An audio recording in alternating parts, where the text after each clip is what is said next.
Milton, and welcome back to Gainz O. This is the Q&A series that I'm running for you every single Friday. I get on here and I answer your actual questions, as well as some of the stuff that I get, routinely that I think would be beneficial. The goal of this show is always to kind of define for you, hey, you know what? You might have a question that could benefit other people and vice versa. So thank you for sending me your questions. We're going to drop this thing live here in just a second. Please do me a favor though. Subscribe to the channel, share the video, give me a thumbs up and a comment. Let me know what you think of this stuff. It's just one of the 5 awesome shows I'm running all week. It's going to help you get better, get further, get where you want to be with your results faster. That's what we do on the Team Flex video series. Thank you for watching. Alright, so we're going to dive right in today. I got 10 questions, all regarding contest prep. Alright, so I didn't actually take any user questions this week. We will save those up for next week. Thank you for those of you that have submitted throughout the week and the time, and we'll get them in next week for sure. I took basically the most common questions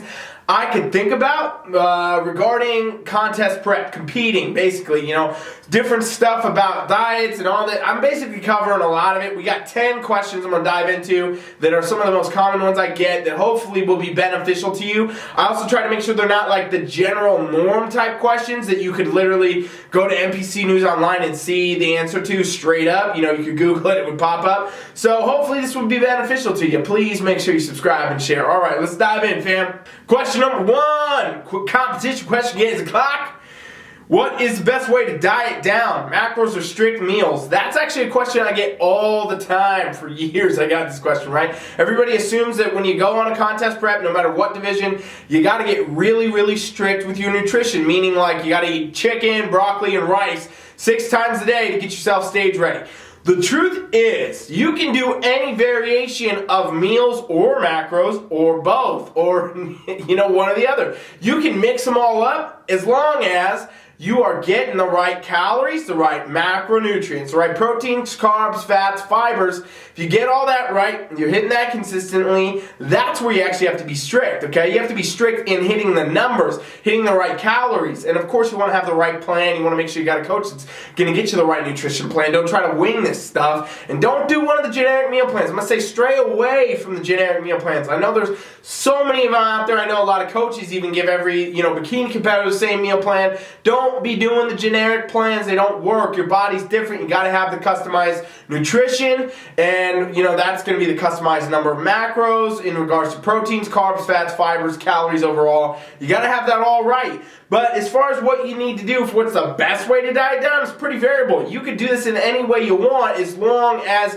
you're hitting those goals. You can have, totally flexible dieting preps, okay? I have competitors that have done flexible dieting only. They've never followed a strict meal plan. They've never done any of that stuff. They're eating different stuff all day, every day. Having some of their favorite foods, their treats, whatever. It's all coming down to the fact that they hit their macro totals though, okay? You can't be going and eating a whole pizza on prep because it won't fit your macro goals, but can you have a slice? Yeah, you can. You absolutely can. And so with that, contest prep can be more simple than you think, honestly, when it comes to nutrition.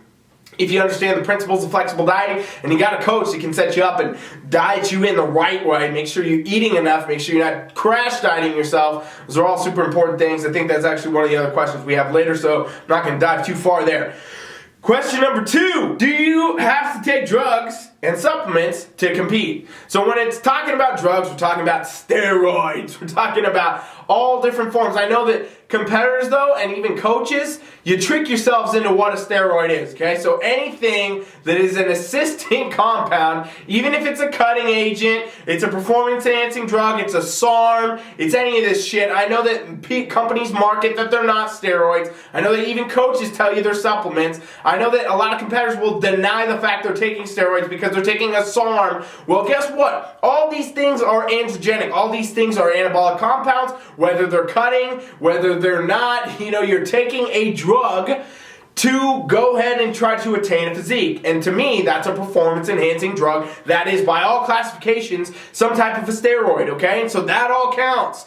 Do you have to take steroids to compete? Absolutely do not need to take steroids to compete. As I've always said, Team Flex competitors to this day have never done this, right? I know a lot of coaches say, hey, you started my plan, take this, take this, take this. They give you all these different bottles of pills and whatever to buy and, to take during your program. And yeah, they use it as a crutch for the fact that they don't program you good. They give you the generic meal plan, they give you the generic training program, and they load you with drugs and expect a better result. And in reality, it's only going to damage you. It's only going to hurt you. I have never coached anybody that needs to do this stuff. You don't need to do this stuff to compete. I've coached, beginners, advanced, pros, all across the board, many divisions, all divisions, and never had to have people do this stuff. So what you got to understand with that is you don't have to do any of this. You don't have to take the supplements. You don't have to take the steroids. You don't have to, and I definitely don't encourage it. As far as supplements go, protein powder, pre-workout, whatever you want to do, whatever you want to throw your money on, great, whatever. You don't have to do it though. I have plenty of competitors that don't even take a damn protein powder or multivitamin or anything else. They're not drinking a pre-workout. They're just going to the gym and following the training program, and they get great results. And so that can be you too.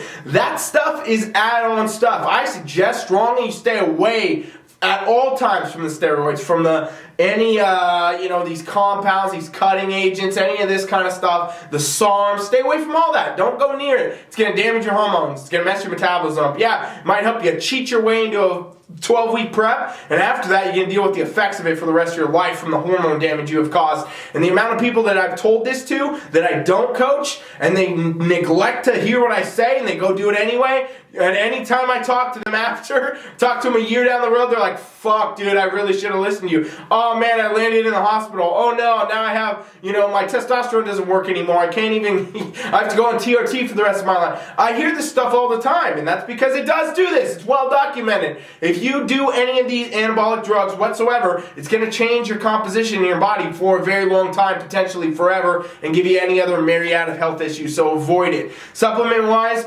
I say it's oftentimes the last little percent you need to worry about regarding anything. The last very little percent of anything you would need. My analogy is actually the cupcake. I have an infographic on my Instagram at Team Flex.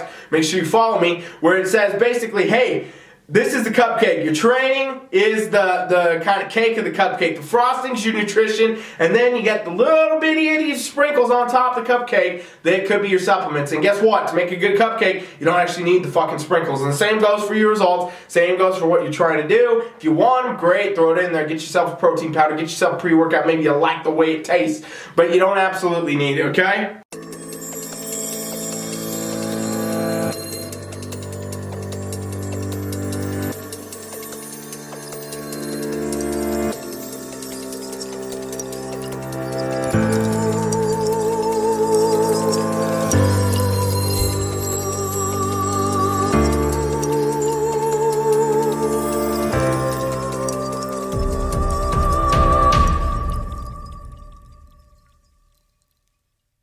Question number 3, do you have to starve yourself to get competition ready?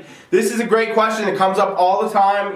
Competitors, especially female competitors, get concerned about this because a lot of the women's divisions, a lot of women, for some reason, do come in looking really like they are emaciated, like they have not eaten, they have not been doing enough, they're trying to get so lean that it looks not good for them, honestly. It's very unnatural. It almost looks like they're sick in a lot of ways, and that happens due to a lot of reasons, but a lot of times it's bad coaching. It's too hard of dieting, too much cardio, and guess what? These divisions don't even want to see that. If you bring that to the NPC bikini division, you're probably not going to score well if you're too lean, because you can't be too lean and do well in these divisions. So, that comes up because girls see these pictures online, they see all this different stuff, and they get worried about it. They wonder about it. Do I literally have to starve myself? Do I have to look like, I've starved myself to compete and do well in this sport? And the answer is absolutely not. You should not do it. I will tell you, a lot of people do it, unfortunately, due to bad coaching or due to other problems. It's not uncommon that some competitors have had eating disorders before they competed, and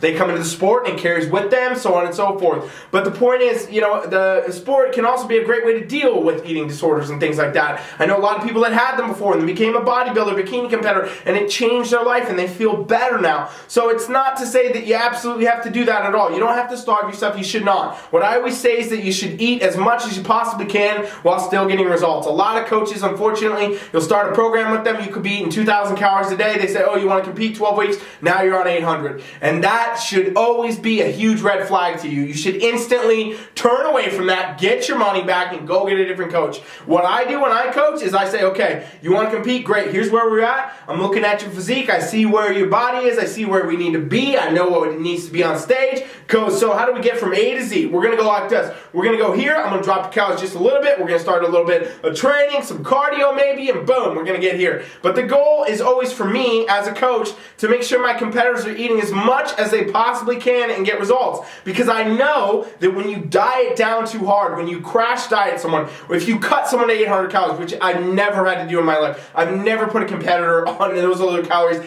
ever. If you do that, though, guess what you do? You crash your metabolism, you crash your hormones, and then you deal with the negative effects of these things for months and weeks and potentially years after the competition. We already talked about how the hormones can get damaged from doing steroids and other things. They can also get damaged from dieting the wrong way. And so with that, you got to understand that you got to do the things that are going to work longevity-wise, that are going to work the most for you. And guess what? Eating the most while getting the results still is going to be the best option for you. You should go into shows eating well, feeling well-fed. You're going to perform better. You're going to look better. You're going to feel better. You're going to be able to do more shows, continue on your journey, and avoid a multitude of health issues that can come up from crash dieting yourself and doing prolonged periods of contest prep, which happens to so many people. I know you've seen the horror stories. I know you know the women that have been through this, where they gain 30, 40 pounds back after the show. They can't lose it. Their hormones are whack. They have, metabolic problems and all sorts of other things. Contest prep can be very bad for you if done incorrectly. So you got to make sure you get a qualified coach. You got to make sure you know who is going to be able to help you and get you on the right path. You got to have someone that's going to pay attention, okay? I'm not saying it should only be me or any of my Team Flex coaches. We do a great job, absolutely. But you have to make sure that whoever you decide to go with, they're going to give you full attention. They're going to pay attention to you. They're going to invest in you. They're going to, put their energy and effort into it, not give you generic plans, not pass things out, not blow you off when you need things. Take care of you, because this can be a make or break for you when it comes to competing, okay? And also, honestly, outside of competing, your life in general. If you do a prep wrong, it can affect your life for the rest of your life. Please don't do a prep wrong. Please make sure you do your research, invest time, interview your coaches, figure out where you want to go, understand the approaches, talk to their clients, know how things are going to work for you in advance, and at any sign of red flags, reconsider your option. If you go to get a coach and you think they're going to be the best, and you buy a program and they cut you 800 calories and they're like, hey, have fun, get a refund, move on, get something different, because the damage, even if you lose your money, even if you can't get your money back, it's far, far better to lose your money and keep your health than it is to lose your health and keep your money, okay?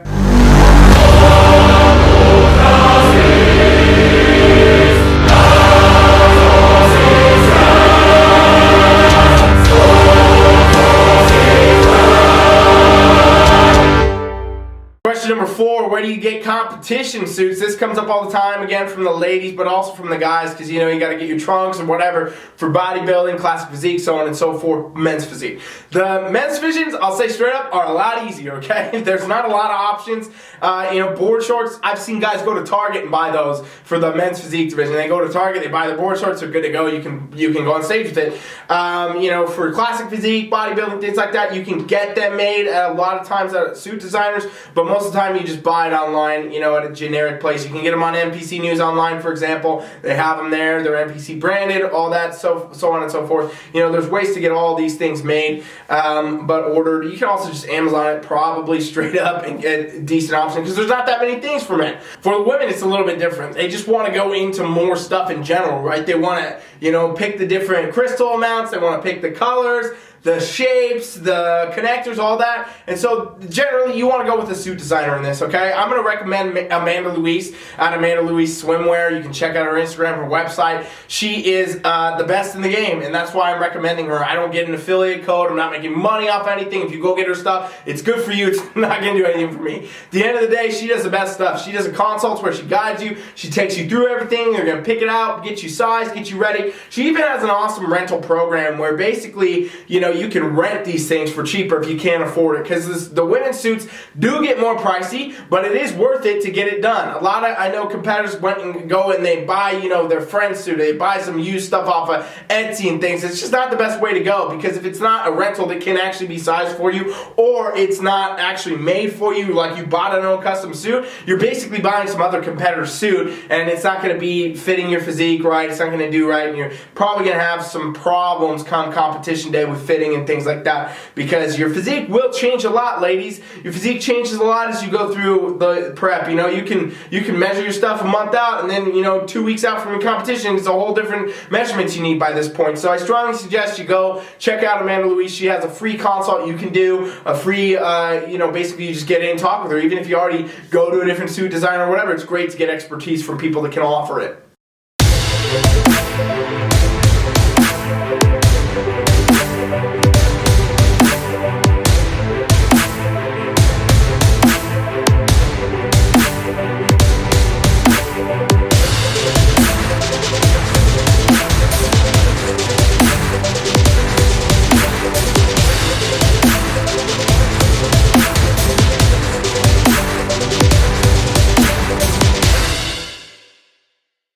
Question number 5, all competition related. This is Gainz O. I'm Ryan Milton. Thank you for watching. All right, what is the difference between pre-judge and finals? I'm going to try to keep my answers shorter because I'm rambling a lot today. I'm talking a lot, but you guys, it's good for you, so I hope you're getting something out of it. What's the difference between pre-judge and finals? It's basically this. Pre-judging is where the most of the judging is done, okay? NPC, IFBB, this is where a lot of the judging gets done right here in this pre-judging section. Now, generally, this is done in the morning. Friends and family can come out. They do come out. Anybody can go to these, but most of the time the crowd is not like the finals crowd, okay? We'll talk about that in a second. But basically, friends and family come out. This is where you get a majority of your judging done, okay? You're doing the same type of stuff in regards to what you're always doing. You're coming out, doing your routine, you're going off, you're getting in call-outs, and so on and so forth. Judges are comparing you, scoring you, and they are making most of their decisions here at the pre-judge, meaning they are calling out their first call-outs. They're going to see who they want to win. They're going to see who they believe is the best. They're scoring. They compare their notes after to see if they want to make any changes, and at finals, they do it again. Sometimes at finals, they will rejudge, and that's basically what finals is. Finals is the night show. It's the presentation show. It's the, you know, the show for everybody else in the sport. Your friends and family that didn't make it to the morning show come out, and, you know, ticket sales. Everybody who's into the sport of bodybuilding would be there. You'll have an actual MC on the mic guiding the show. You'll have more presentation type stuff, and, you know, this is where the awards are given. So you get your awards there. So in a general sense, what's happening at pre-judging is the judging is getting done for the most part at night.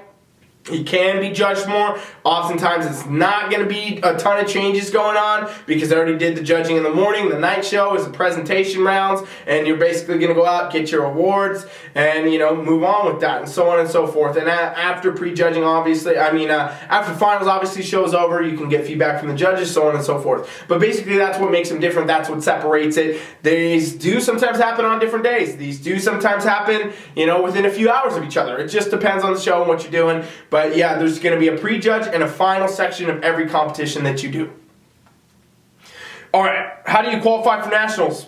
Pretty easy here. NPC Nationals, how do you qualify for that? You do an NPC National Qualifier. Most competitions these days are NPC National Qualifiers. They'll say it right on the flyer. You can also go to their website. You can do whatever. If you want an example of this, go to teamfflex.com/2020comps. And you will see a bunch of national qualifiers that I'm a sponsor on. And basically how it works is you'll see that it says, okay, this show happening this date, it's a national qualifier. What you need to do to qualify for nationals is place top 2 in an open class, okay? An open class. Note what I said. So if you're a bikini competitor and you do open, you have to place top 2 in there to qualify to go to nationals. And if you do that, you can go to nationals, okay? If you don't do that, if you're 3rd, 4th, 5th, you can't go to nationals. And if you try to win, you might win your novice class, you might win your true novice class, you might win one of those. If it's not an open class, it doesn't qualify you for nationals. So basically, you got to do a national qualifier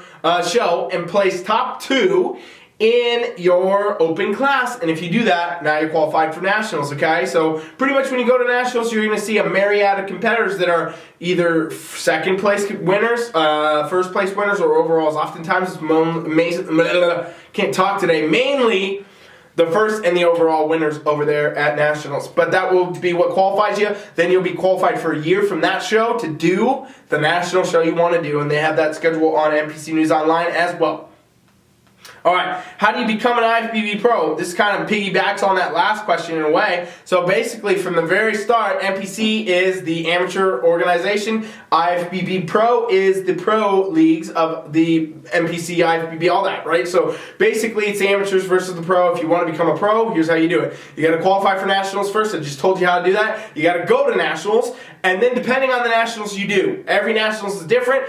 Either it's going to be the first place winner in that class at nationals, or the second place winner. First and second can win too. And you'll get a pro card depending on which one you do. If you are in the top two, basically is how it works, or the top one if it's a show where it's only one that's going to win the pro card. And after you've won the pro card, that's the game. That's where you've done it. You did it. Now you're in the pro leagues. So basically your road to the pro leagues is to do a national qualifier first, place top two, and then go to nationals and either win or get second depending on the competition, and you will become an IFBB Pro. All right. How long do you need to prep for a competition? This is question number 8. We got a few more just after this, fam.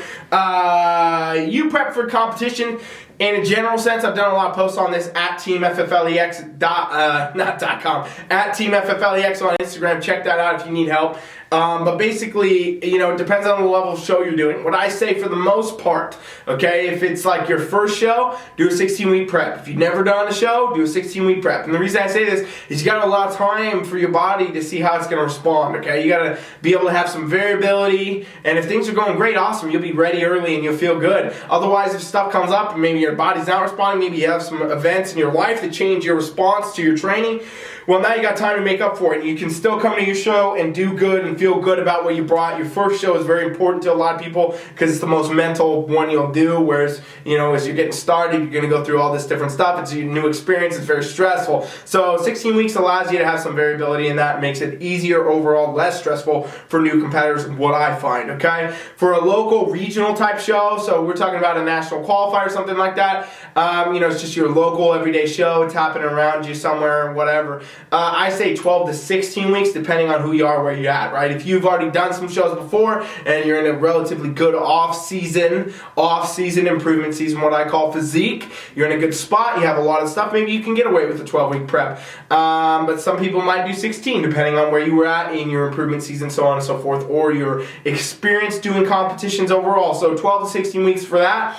And then for nationals, I say 16 weeks or more probably, depending on how hard you are trying to go get that pro card. If you really, really want to do well, it's probably going to be a minimum of 16 weeks where you're going to really focus on that more for most people, honestly, because there's all different variances of this. You're going to have to bring the right level of conditioning, the right level of muscularity, and again, like I said, everybody that you're competing against is usually the first place winner or an overall, so it's very, very competitive compared to your regional shows and so on like that. And then if you're in the pro leagues, you're basically never stopping, let's be honest, right? You're pretty much always in gear as far as what you're doing, you're training, you're always in an improvement phase, you're improving to return to the stage to prep again. So, you know, 6, if you want a generic kind of response for that, you're not really ever stopping, but a prep part might be 16, maybe more weeks out from your show. Again, all this is relative. This is just a basis of, you know, kind of giving you an answer, but everybody's different, every physique's different, every athlete can do different things. There'll be some competitors,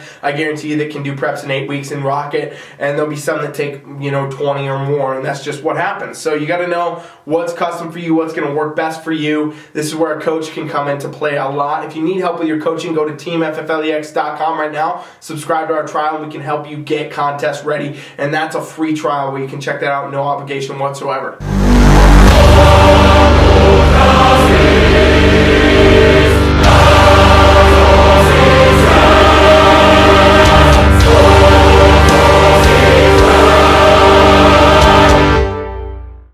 Number 9, is the tan required to compete? Short answer, yes, absolutely. I've seen shows where competitors try to get on stage without a tan. It's ridiculous. You're going to get pulled off stage. They're not going to let you compete. You have to tan yourself, and you oftentimes will want to go with the vendor tanner, okay? Every show that you're going to do in the NPC is going to have a vendor tanner, somebody that's going to be there doing the tans.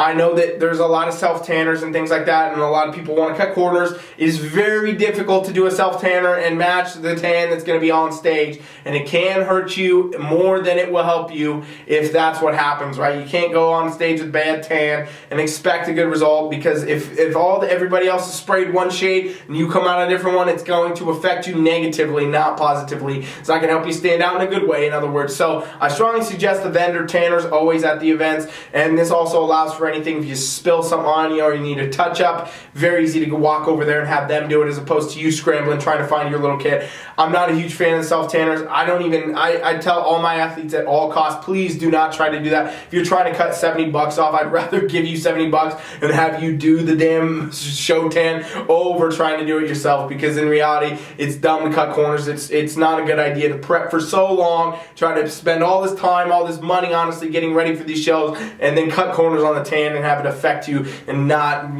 get you the placing you deserve. So yeah, tan is required, and I suggest you do the vendor tans. Last question, fam. Gainz Clock, thank you for watching. I appreciate you all so much. Should you have a coach to compete? This comes up all the time. I know a lot of people want to self-coach. There's a lot of people that have been competitive before. Maybe they competed before 4 or 5 years ago, something like that, and now they want to come back and they did it before themselves, and now they think they can do it now. I will tell you this straight up. In my professional opinion, I am a coach, obviously. This is not biased, though, because I am a coach.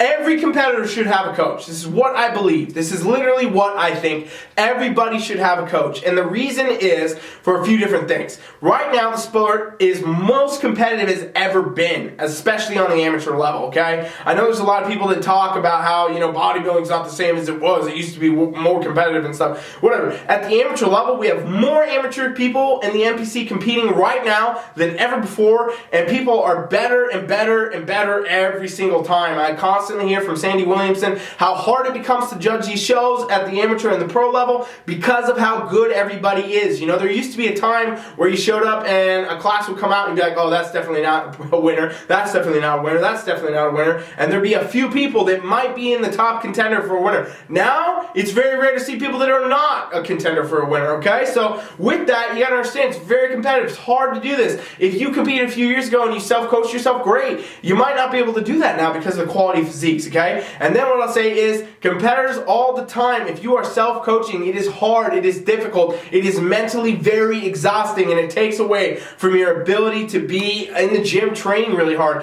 and your ability to prep your meals to your max, and you're setting yourself up for a lot more back and forth in your mind. Am I doing the right thing? Should I be doing this? Should I do that? Should I change this? Should I change that? You're setting yourself up for that, and in reality, you're going to always do better to have someone in your corner that's guiding you, that can keep your clear mind and let you go to work. And so that's what I suggest. I suggest strongly that everybody has a coach. Whether it's your first show or your 25th pro show, you should have a coach, because it's only going to help you get better. And, every great athlete ever in any sport still has a coach. Even, people that are not competing in bodybuilding, they still have coaches, and that's the reason for it, is because basically you can think of it this way. If Miss Olympia and Mr. Olympia have a coach, maybe you should have a coach. If Michael Jordan had a coach, and if Mike Tyson, all these famous people had coaches, well, guess what? You should probably have a coach. And that's what I say all the time. If you're trying to again cut corners on the sport, you're cutting yourself out of the sport, because you're not going to do as well as you could have if you don't have these things in place. So I strongly suggest you get a coach. And again, if you want help with coaching, we do a free trial at my website, teamfflex.com. There's a pop-up. Just subscribe to it. It'll let you into our app. Me or one of my coaches will literally guide you through a customized